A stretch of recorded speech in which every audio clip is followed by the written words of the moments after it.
혈압이 높다는 말을 듣고 약을 처방받으면 대부분 같은 걱정을 하십니다. 이걸 평생 먹어야 하나, 한 번 먹으면 못 끊는다던데 하는 걱정입니다. 그래서 약을 받아놓고도 서랍에 넣어두시는 분이 적지 않습니다. 조금만 더 조심해보고 안 되면 그때 먹자고 미루시는 겁니다. 오늘은 이 질문에 최대한 정직하게 답을 드리려고 합니다. 먼저 결론부터 말씀드리면 대부분은 오래 드시게 되는 것이 맞습니다. 다만 평생이라는 말과 오래라는 말은 생각보다 큰 차이가 있습니다.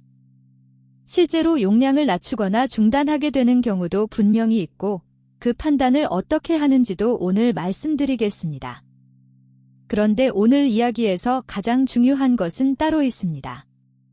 무엇을 하든 그 판단을 혼자 하시면 안 된다는 점입니다. 혈압약은 스스로 조절하다가 크게 다치는 대표적인 약이고 그 이유를 두 번째 항목에서 자세히 말씀드리겠습니다. 그리고 오늘 내용은 이미 진단을 받고 약을 처방받으신 분을 기준으로 합니다. 아직 진단 전이시거나 경계에 계신 분은 상황이 다르니 진료에서 확인하시기 바랍니다.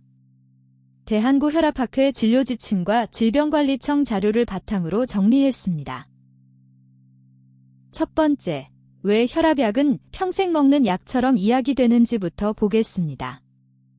여기에는 고혈압이라는 병의 성격이 그대로 담겨 있습니다. 감기약이나 항생제는 원인을 없애고 나면 거기서 복용이 끝납니다. 그런데 고혈압은 대부분 원인을 하나로 짚어낼 수 없는 상태입니다. 나이가 들면서 혈관이 굳고 신장과 호르몬의 조절이 조금씩 달라지고 거기에 체중과 소금과 술과 스트레스가 겹쳐서 만들어진 결과입니다. 그러니까 혈압약은 그 원인을 없애는 약이 아니라 수치를 붙잡아주는 약입니다. 붙잡아주는 약이니 놓으면 원래 자리로 돌아가는 것이 당연합니다.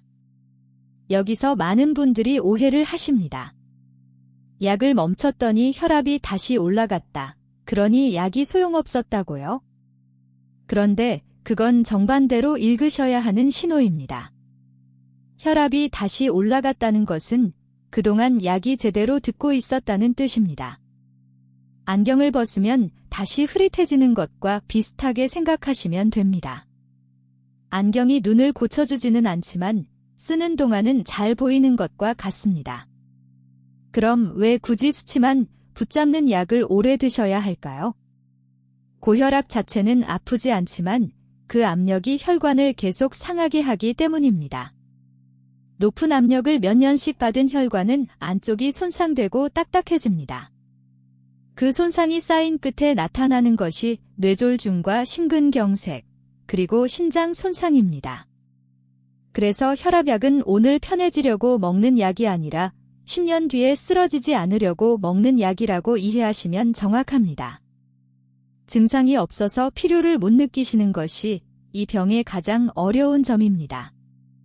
그래서 고혈압을 두고 조용한 살인자라는 표현을 쓰기도 합니다. 몇 년 동안 아무 말 없이 진행되다가 어느 날 한 번에 드러나기 때문입니다. 여기서 한 가지 더 말씀드리면 평생이라는 말도 정확한 표현은 아닙니다. 지금 상태가 계속된다면 계속 필요하다는 뜻이지 미리 정해진 것이 아닙니다. 두 번째는 오늘 가장 중요한 부분이니 조금 길게 말씀드리겠습니다. 혈압약을 상의 없이 혼자 멈추시면 어떤 일이 생기는지입니다. 가장 먼저 일어나는 일은 물론 혈압이 다시 올라가는 것입니다. 그런데 문제는 원래 수치로 돌아가는 데서 그치지 않는다는 점입니다. 약의 종류에 따라서는 멈춘 뒤에 원래보다 더 크게 튀어오르기도 합니다. 특히 심장박동을 늦추는 계열의 약이 그런 성질을 가지고 있어서 갑자기 멈추면 맥박과 혈압이 함께 치솟고 가슴 통증이 오기도 합니다.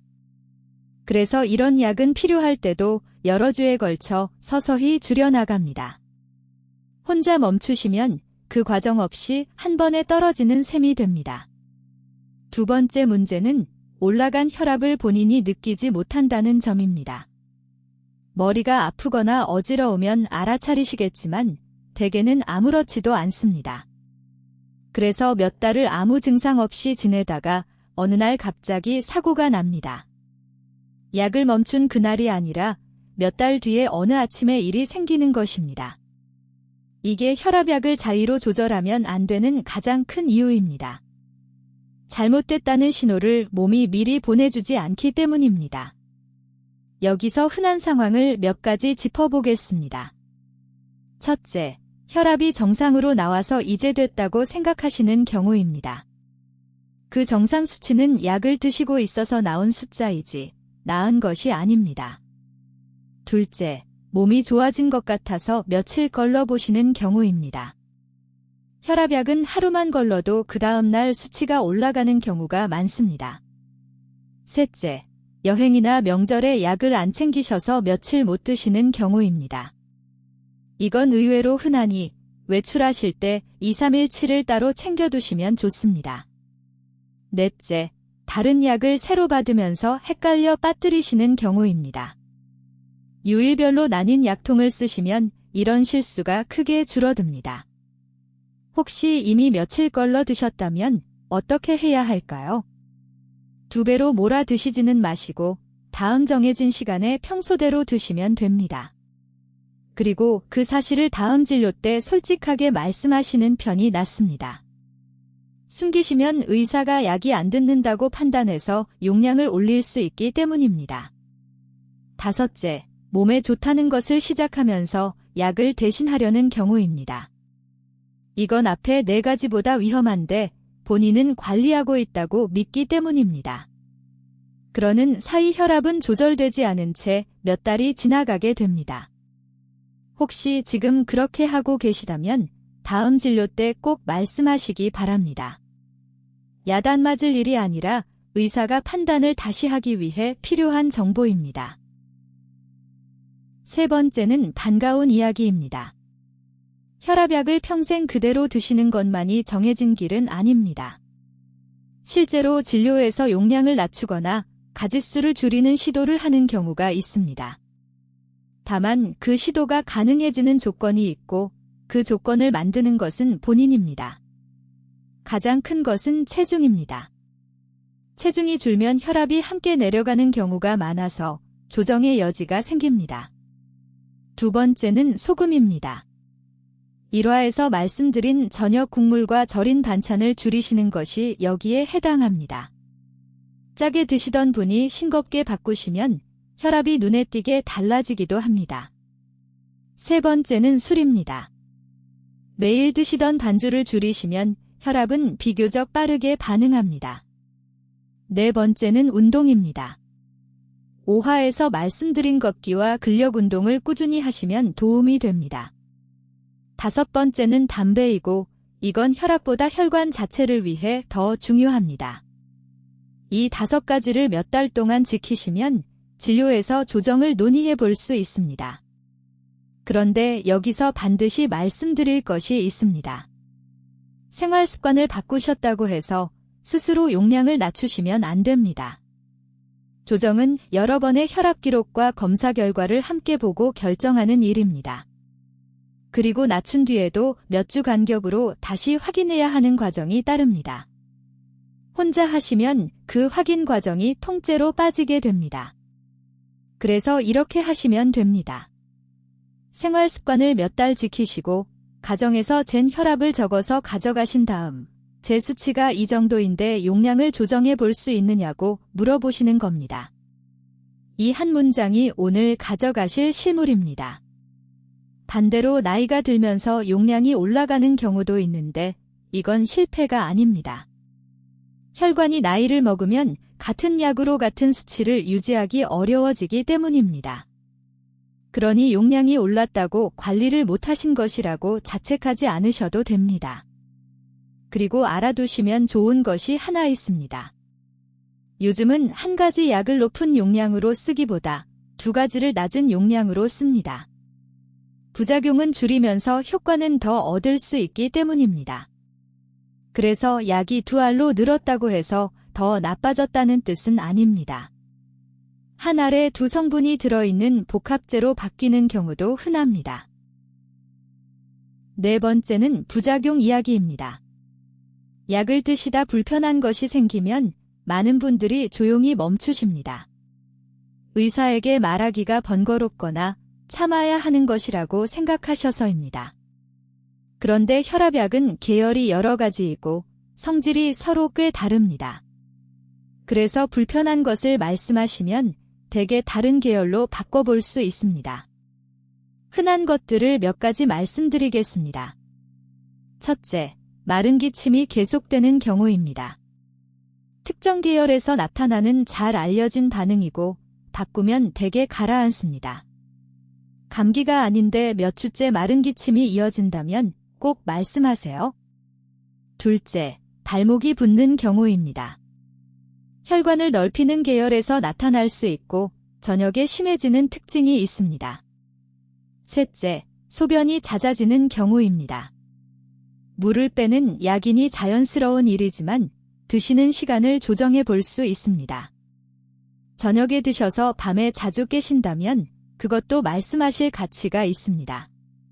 넷째, 일어설 때 어지러운 경우입니다. 11화에서 말씀드린 기립성 저혈압이고 용량이나 시간 조정으로 좋아지기도 합니다. 이건 넘어짐으로 이어질 수 있어서 참지 마시고 반드시 말씀하셔야 합니다. 다섯째, 유난히 기운이 없고 처지는 느낌입니다.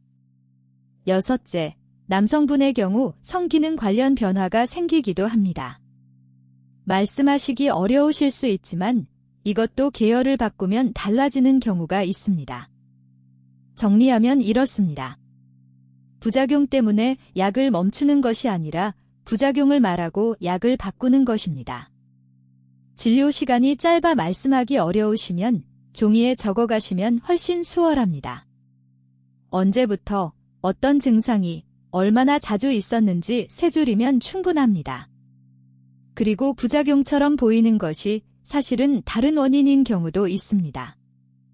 약을 시작한 시기와 증상이 시작된 시기가 맞아떨어지는지 보시면 도움이 됩니다. 몇 년째 드시던 약에서 갑자기 새로운 증상이 생겼다면 다른 곳을 봐야 합니다. 그럴 때도 혼자 판단하지 마시고 그 시기를 적어서 가져가시면 됩니다. 다섯 번째는 혈압약을 둘러싼 오해들입니다. 첫 번째 오해는 혈압약을 오래 먹으면 신장이 나빠진다는 말입니다. 사실은 정반대에 가깝습니다.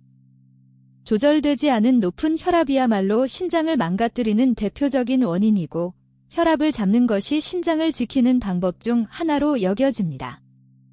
다만 일부 약은 신장 수치에 영향을 줄 수 있어서 정기적으로 확인하고 그 확인을 위해 피검사를 하는 것이지 약이 신장을 해쳐서가 아닙니다.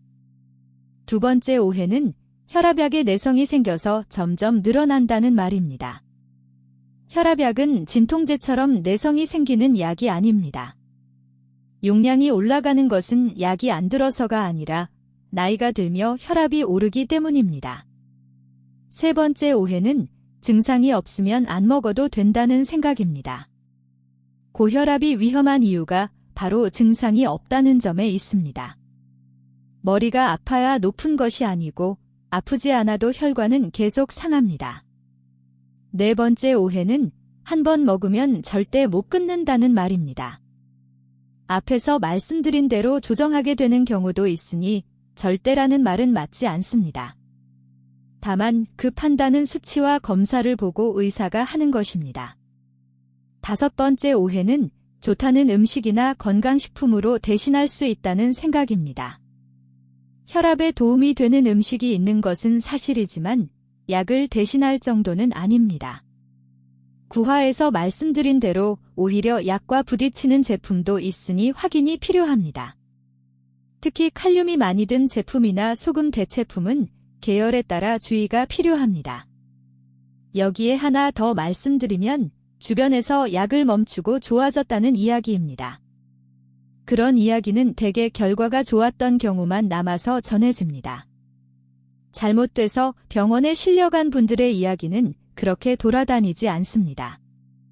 그러니 남의 경험이 아니라 본인의 수치를 근거로 판단하셔야 합니다.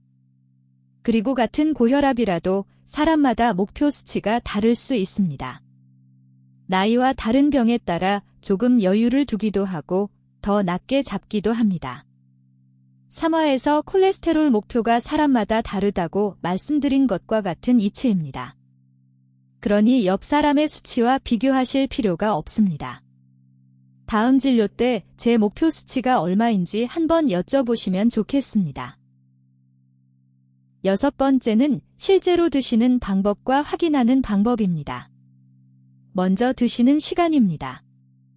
아침이 좋으냐 저녁이 좋으냐를 두고 여러 이야기가 있었는데 지금으로서는 본인이 매일 거르지 않고 드실 수 있는 시간이 가장 좋습니다. 복잡하게 생각하지 마시고 잊지 않을 시간으로 정하시면 됩니다. 다만 소변을 늘리는 계열은 저녁에 드시면 밤에 깨실 수 있으니 그 경우에는 아침에 드시는 편이 나을 수 있고 이건 상의해서 정하시면 됩니다. 다음은 가정 혈압입니다. 1화에서 말씀드린 대로 아침과 저녁에 시간을 정해두고 재세요. 아침은 일어나신 뒤 1시간 안에 화장실을 다녀오신 다음이 좋고 저녁은 주무시기 전에 5분쯤 앉아 쉬었다가 재시면 됩니다.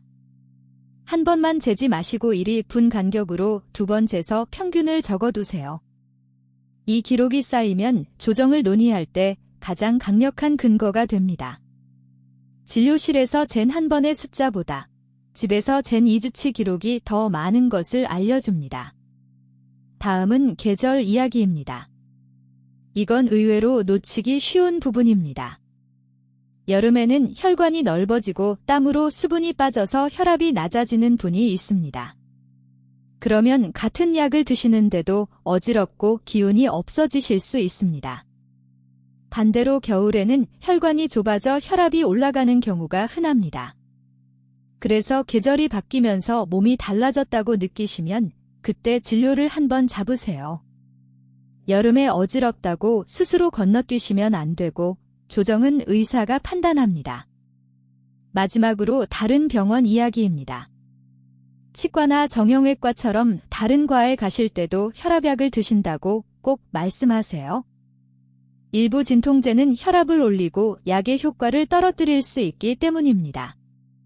9화에서 말씀드린 대로 드시는 것을 적은 종이 한 장을 지갑에 넣어두시면 좋습니다. 그리고 약이 떨어지기 전에 미리 처방을 받아두시는 습관을 들이세요. 주말이나 연휴에 약이 떨어져서 며칠 거르시는 경우가 생각보다 많습니다.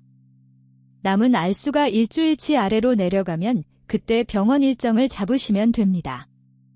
마지막으로 여행이나 입원처럼 평소와 다른 일정이 있으실 때입니다. 약을 넉넉히 챙기시고 병원에 가실 일이 있으면 약 목록을 함께 가져가세요. 오늘 내용을 정리하겠습니다. 하나, 혈압약은 원인을 없애는 약이 아니라 수치를 붙잡아주는 약입니다. 그래서 멈추면 돌아오는 것이 당연하고 그건 약이 듣고 있었다는 뜻입니다. 둘, 혼자 멈추시면 안 됩니다. 종류에 따라 원래보다 더 튀어오르기도 하고 무엇보다 본인이 느끼지 못합니다. 셋, 용량을 낮추게 되는 경우는 분명히 있고 조건을 만드는 것은 본인입니다.